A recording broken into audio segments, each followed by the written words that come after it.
Hoş gördük. Xoş gördük. Necəsən? Laf yaxşı. Gedirdinsə sözüm yox. Heç olmasa məndən bir quruca xudafizləşəydin.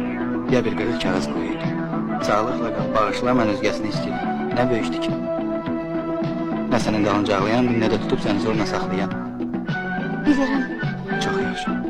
İndi bəs niyə demişdin ki, məndən qorxursan? qorxub eləmirdim. Görmək istəmirdim bəs. Niyə? Elə bil. Bəlkə zəhmət də olsa məni başa salasan. Nəyə görə? Haçansa məni sevirdin axı.